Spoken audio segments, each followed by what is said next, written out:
In 1988, expert cave diver Andrew White organized an ambitious 15-person expedition to explore one of the world's most challenging underground environments. The destination was the Panakin Plains Cave System, located deep beneath the Nullarbor Plain at the border of Western and South Australia. This remote location sits atop the planet's largest limestone bedrock formation, a vast geological wonder that seems to stretch endlessly across the Australian outback. Above ground, the landscape consists of barren, treeless desert. Below, however, lies an entirely different world, a massive network of subterranean chambers and water-filled passages that descend nearly 3.5 kilometers into the Earth's crust. The Panakin Plains Cave System represents one of the most extensive and deepest underwater cave networks known to humanity. The entrance itself is deceptively simple, merely a small opening in the desert floor that belies the vast labyrinth beneath. Australia boasts approximately 6,500 caves scattered across the continent, but the systems beneath the Nullarbor Plain stand apart for their scale and complexity. The Panakin Plains system features enormous caverns filled partially with crystalline water lakes, creating an environment that divers describe as similar to floating in space due to the exceptional clarity of the water. White assembled a world-class team consisting of elite cave divers, scientists, and technical specialists. This group already held the world record for the longest underwater cave dive at 3.5 kilometers, making them uniquely qualified for this venture. The expedition had dual purposes: exploration and scientific research. White brought along an underwater camera crew, hoping to sell spectacular footage to help recoup the substantial costs of the operation. The scientific component involved collaboration with Dr. Julia James from the University of Sydney, a senior lecturer in inorganic chemistry and recognized authority on cave minerals, atmospheres, and water chemistry. Dr. James explained that scientists and cave explorers had maintained a close relationship on the Nullarbor Plain, and she regarded this specific expedition as equivalent to climbing Mount Everest in terms of difficulty and significance. The team aimed to collect underwater samples and specimens that nobody in the world had yet obtained, potentially providing crucial information about the geological processes that formed these remarkable caves.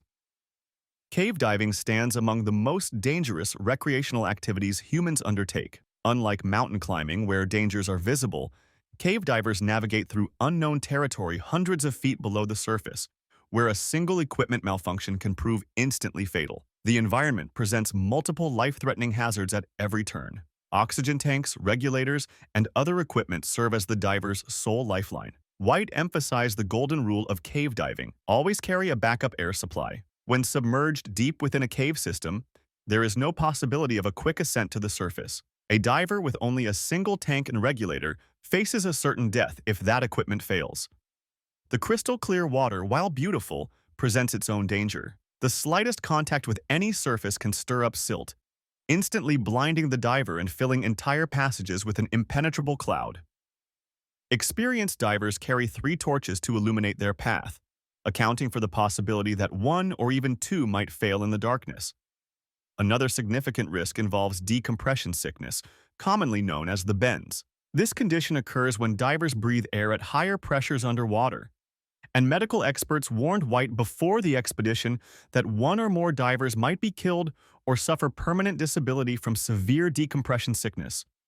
Despite these sobering warnings, the team remained determined to complete their mission.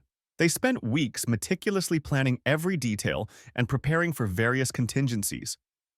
Upon reaching the remote site, the team required 3 full days simply to establish their camp at Panakin Plains. They carefully lowered 5 tons of gear through the cave's entrance into the lake room, equipment sufficient to support dives extending up to 6 kilometers into the passage system. Reaching their main base camp required traveling more than a kilometer underwater to arrive at Concord Landing, a vast underground chamber rising 4 stories high and stretching the length of several football fields. From this forward operating base, the divers ventured into previously unexplored passages. The experience of exploring these untouched landscapes proved exhilarating. Team members floated through chambers where no human being had ever been, discovering new pathways leading to further caverns and air-filled rooms. Each dive presented fresh challenges and opportunities for discovery. The adrenaline of exploring unknown territory, combined with the uncertainty of what treasures or obstacles might appear around every turn, created an atmosphere of intense excitement and focus. After 3 weeks of intensive exploration, the team held their final meeting at the surface camp. They decided to make one last dive to investigate whether a recently discovered passage continued further into the system. The dive succeeded in reaching new territory, but they eventually encountered a dead end where boulders blocked further progress. Satisfied with their accomplishments, the team returned to the lake room to rejoin the other members. It was the final day of their month-long expedition, and the 15-member group had pushed themselves to their absolute limits. Now it was time to pack their gear and return home. As the team prepared to depart, Mother Nature had other plans. While White and his colleagues worked inside the cave system, an extraordinary storm was building above the desert. What unfolded was a meteorological event of staggering proportions, a once-in-a-decade storm that would change everything. The storm unleashed its full fury on the desert in a remarkably short time. In just 45 minutes, it dumped 2 years' worth of rainfall onto the parched landscape.